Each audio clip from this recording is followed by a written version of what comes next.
इससे पहले मैं आपको 7 पार्ट तक कराया हूँ और कुल मिलाकर के आपके पास आज हम कंप्लीट करने वाले हैं 250 क्वेश्चंस।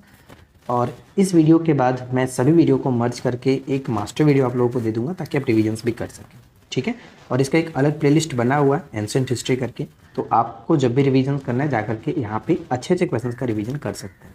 तो ज़्यादा समय ना लेते हुए चलिए इस वीडियो को शुरू करते हैं और आज हम एंशिएंट हिस्ट्री को कंप्लीट करते हैं। तो सबसे पहला प्रश्न ये आता है कि संगम युग में उरैयूर जो है वो किसके लिए विख्यात था। संगम युग में उरैयूर जो था वो किसके लिए विख्यात था।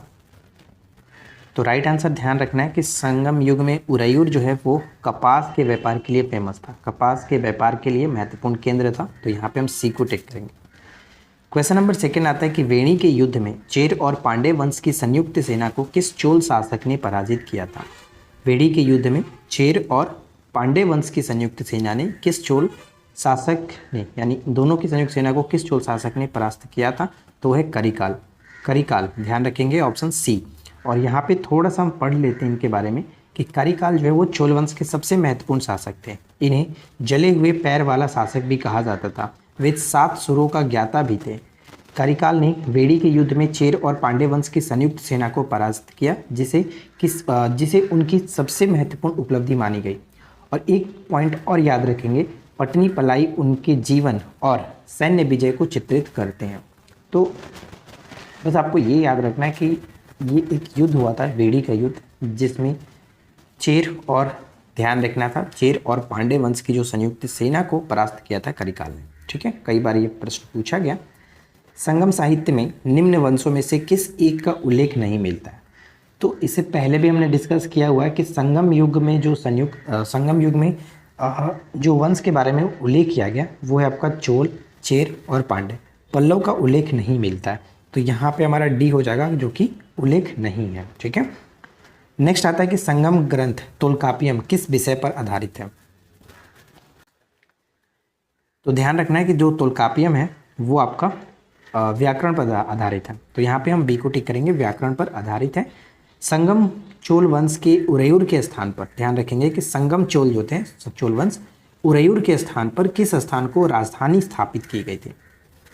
तो उरैयूर के स्थान पर इन्होंने पुहार को राजधानी बनाया था। यहाँ पे हम डी को टिक करेंगे, डी। यहाँ पे पढ़ेंगे कि करिकाल ने सिंचाई के लिए कावेरी नदी के तट पर 160 किलोमीटर लंबा बांध निर्माण कराया और वेणी के युद्ध में कैद किए गए सैनिकों को निर्माण कार्य में लगा दिया। इसके द्वारा कावेरी के तट पर पुहार नामक एक नगर का निर्माण किया गया और उरैयूर के स्थान पर पुहार को राजधानी घोषित की गई। पुहार को कावेरी पट्टनम भी कहते हैं। तो ध्यान रखने, कावेरी पट्टनम भी इसे कहा जाता है, जहाँ से सबसे अधिक जलमार्ग से व्यापार किया जाता था। तो यहाँ से 2-3 प्रश्न आपके एग्जाम्स के लिए इंपॉर्टेंट है। नेक्स्ट वन, निम्नलिखित राजवंशों में से किसने श्रीलंका एवं दक्षिण पूर्व एशिया को जीता। श्रीलंका एवं दक्षिण पूर्व एशिया को जीता था, वो कौन थे। तो चोल, ठीक है, चोल वंश ने जीता था। नेक्स्ट है कि संगमकालीन चेर वंश की जो राज्य चिन्ह था वो क्या था। संगमकालीन चेर वंश का राज्य चिन्ह, तो चेर की बात करें, चेर का राजवंश वो धनुष, ठीक है, लेकिन मछली जो है पांडे की और बाघ देखा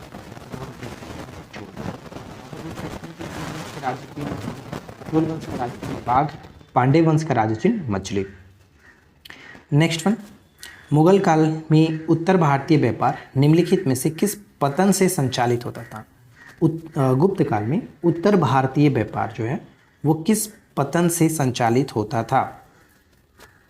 तो करेक्ट आंसर होगा ताम्रलिप्ति, ठीक है, ताम्रलिप्ति। यहाँ पे हम ऑप्शन डी को टिक करेंगे।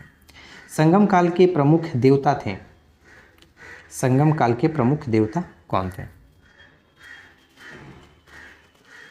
तो संगम काल के प्रमुख देवता मरुगन, ठीक है, कहीं कहीं मुरुगन लिखता तो मुरुगन या फिर मरुगन, यहाँ पे ऑप्शन डी।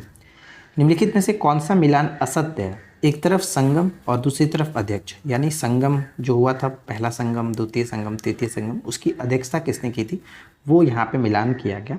और इसमें बताना कि कौन सा असत्य है।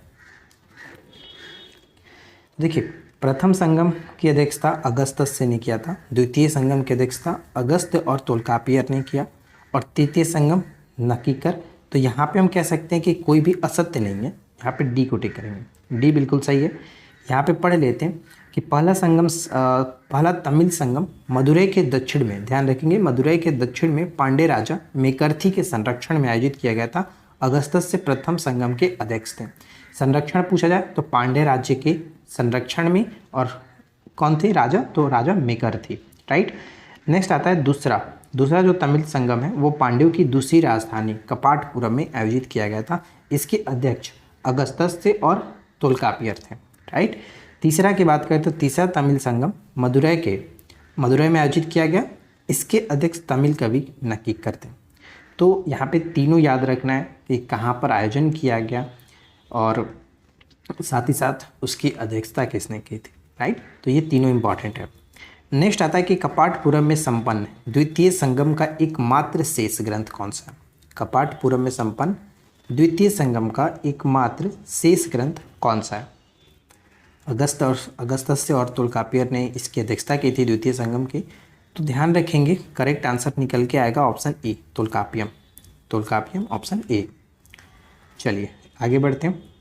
यहाँ पे हम पढ़ पाएंगे कि द्वितीय संगम का शेष ग्रंथ जो है वो तोल्कापियम, तृतीय संगम का शेष ग्रंथ शिल्पाधिकारम, मणिमेखलाई, जीवक चिंतामणि, कुरल, ये सब था। यानी द्वितीय संगम का शेष ग्रंथ तोल्कापियम, बाकी तृतीय संगम का शेष ग्रंथ जो है ये देखने को मिलता है, राइट। नेक्स्ट वन देखिए, शिल्पाधिकारम और मणिमेखलाई का संबंध बौद्ध ग्रंथ से होता है, जबकि जीवक चिंतामणि का संबंध वो जैन धर्म से है। ये भी कई बार पूछा गया, तो इसे याद रखेंगे। मेहरौली का लौह स्तंभ किस शासक से संबंधित है।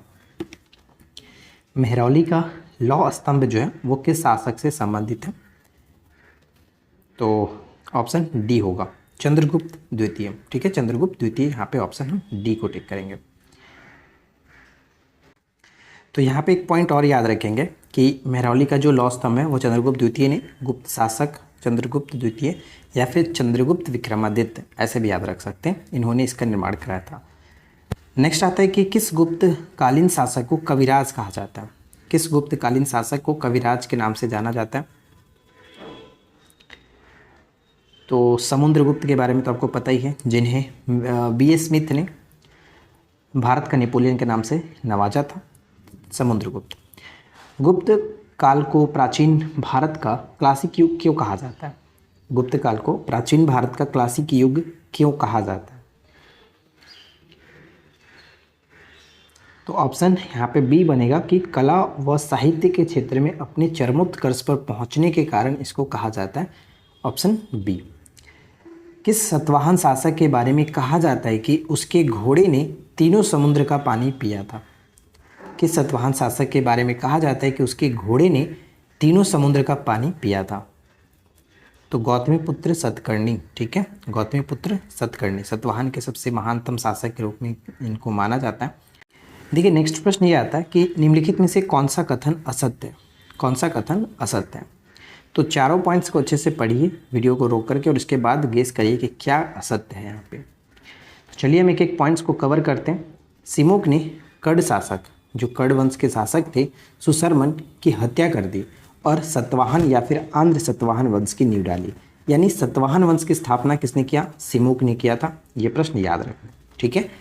सेकेंड आता है कि सतवाहन वंश का शासन क्षेत्र जो है मुख्यतः महाराष्ट्र, आंध्र प्रदेश और कर्नाटक में था, तो ये भी ठीक है, इसमें भी कोई दिक्कत नहीं है।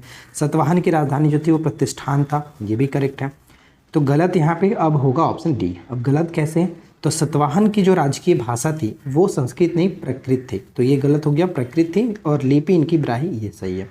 तो हम यहाँ पे कह सकते हैं कि ऑप्शन डी जो कि गलत है, राइट। नेक्स्ट वन, निम्नलिखित में से वह पहला अभिलेखीय साक्ष्य जिसमें ब्राह्मणों तथा बौद्धों को भूमि अनुदान दी गई है,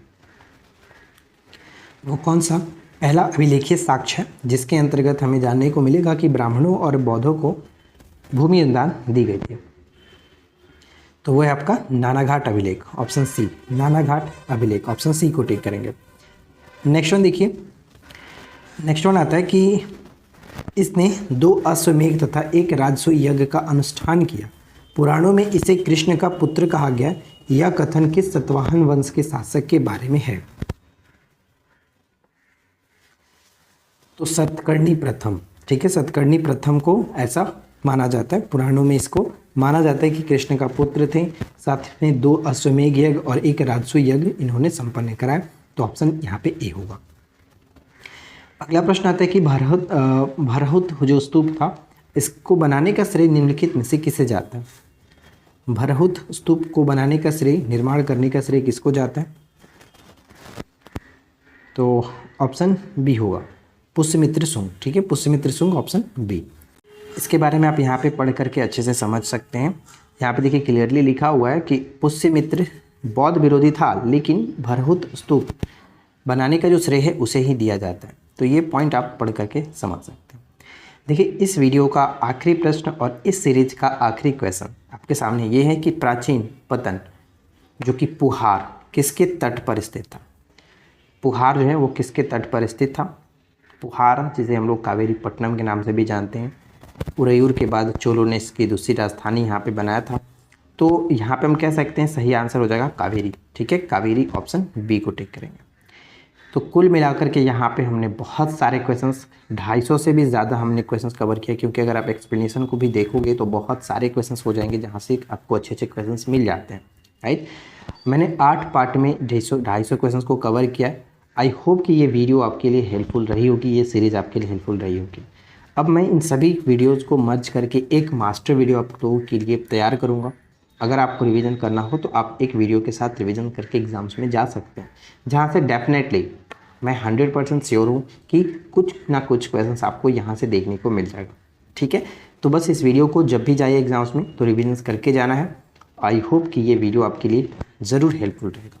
ठीक है, वीडियो अगर आपको पसंद आया हो लाइक ज़रूर करके जाएँ, शेयर कर दीजिएगा अपने ग्रुप्स में, और चैनल पे पहली बार सब्सक्राइब नहीं किया तो सब्सक्राइब करके नोटिफिकेशन बेल आइकन को ऑल पे सेट कर लीजिए, ताकि जब भी वीडियो आए तो आपको नोटिफिकेशन मिल जाए।